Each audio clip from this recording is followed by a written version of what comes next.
तर ट्रेकिंग आता चालू केलेली आहे आम्ही. एक 15-20 मिनिट्स झाले असतील अजून, आणि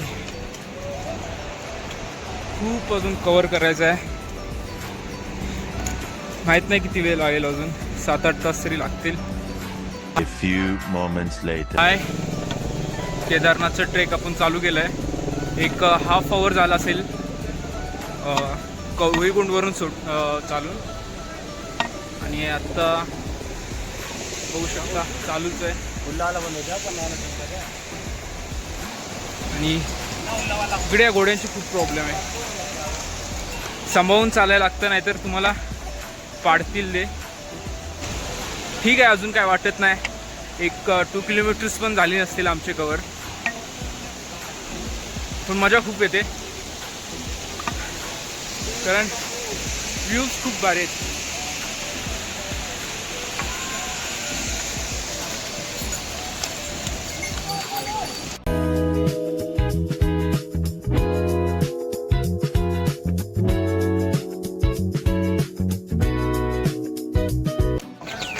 तर एक 3-4 किलोमीटरचा ट्रेक कंप्लीट झाला असेल. तर स्टार्टिंगला तर मी इथे मुंबईवरून हरिद्वारला आलो. मग हरिद्वारवरून टॅक्सी पकडली, 800 रुपये गेले. एक 7-8 तासाचा प्रवास होता सोनप्रयागपर्यंत. सोनप्रयागवरून अजून एक टॅक्सी असते गौरीकुंडपर्यंत. तुम्ही सोनप्रयागला पण स्टे करू शकता आणि सकाळी टॅक्सी पकडून तुमचा ट्रेक चालू. पण म्हटलं आधी गौरीकुंडला पोचू, त्यानंतर स्टे करू. गौरीकुंडला स्टे केला काल, आणि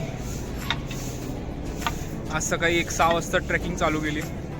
आता एक 8 वाजले असतील, आणि व्ह्यूज एवढे भारी आहेत ना, त्यामुळे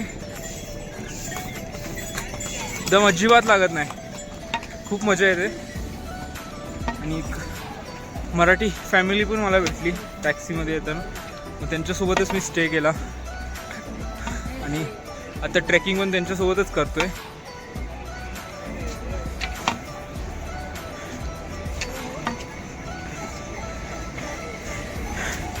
कसं वाटतंय तुम्हाला जयेश भाऊ हे केदारनाथला आल्यावर? फुल भारी. हां, जय श्री केदार, जय श्री केदार, जय श्री केदार, जय श्री केदार.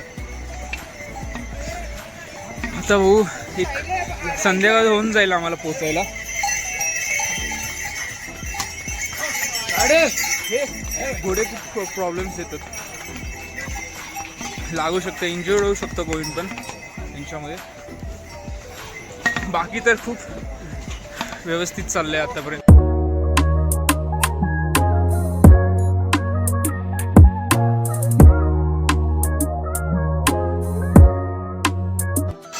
तर मी आधी सोलो ट्रॅव्हल करत नव्हतो, पण माझे फ्रेंड्स माझ्यासोबत येत नाहीत, दगा देतात, त्यामुळे सोलो ट्रॅव्हलिंग चालू केलं. आता खूप मजा येते सोलो ट्रॅव्हलिंग करताना. शुरू मजबूरी में किए थे, अब मजा आ रहा है.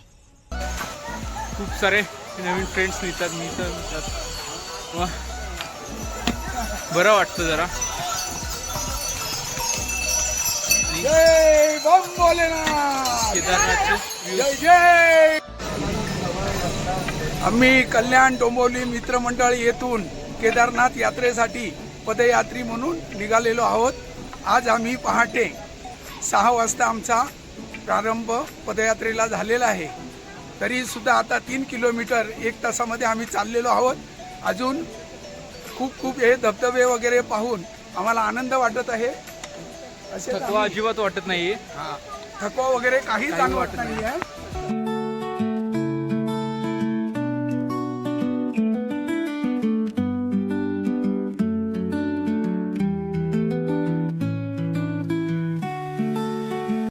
एक 4 किलोमीटर अजून ट्रेक राहिला आहे, आणि आत्ता 2:30 वाजलेत.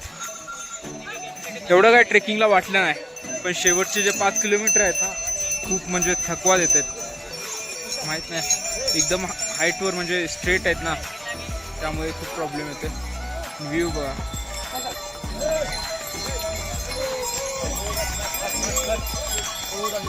व्ह्यूज खूप भारी भारी आहेत. एकदम खुला आकाश आहे आणि पहाड पण खूप मोठे मोठे आहेत, त्यामुळे एवढं काय वाटत नाही ट्रेकिंग करताना आणि मजा येते. आता 4 किलोमीटरमध्ये पोचून आहे.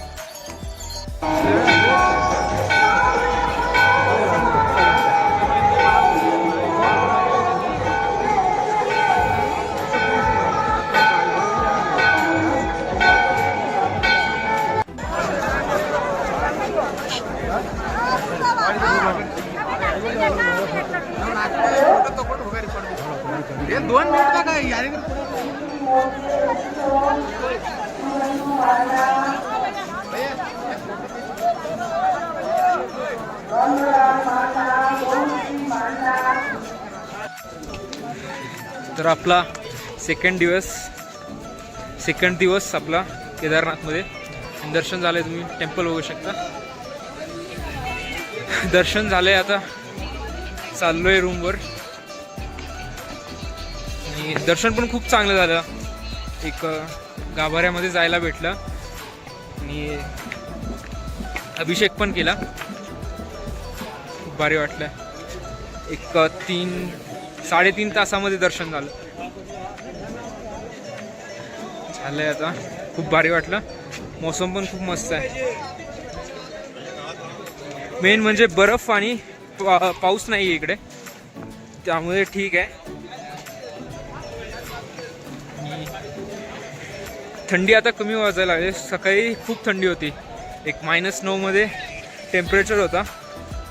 आता उन्हामुळे एवढं काही जास्त वाटत नाही.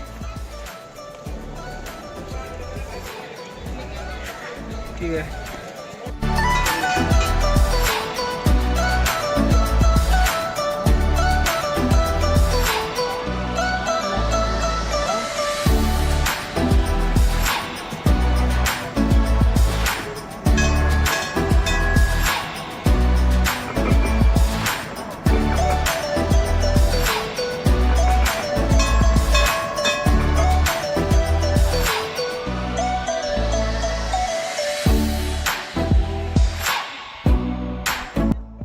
हाय. तर आत्ता एक 5:30 वाजलेत. 5:30 पावणे 6 आणि मला मेन म्हणजे बर्फ बघायचा होता. आणि खालती जर बर्फ नाही, एकदम मी वरती आलो एकदम बर्फ बघायला. स्नोफॉल तर अजून चालू म्हणजे 2 दिवसच पडला, त्यानंतर स्नोफॉल नाही झाला. आणि हा माझा सेकंड डे आहे. आज पण मी स्टे करणार इकडे आणि उद्या सकाळी निघून जाईन. आणि खूप भारी वाटते इकडे. माउंटन्स बघू शकता.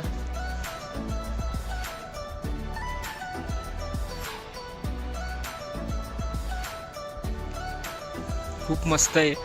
आणि त्याच्याहून पण मस्त आहे मंदिर, टेम्पल.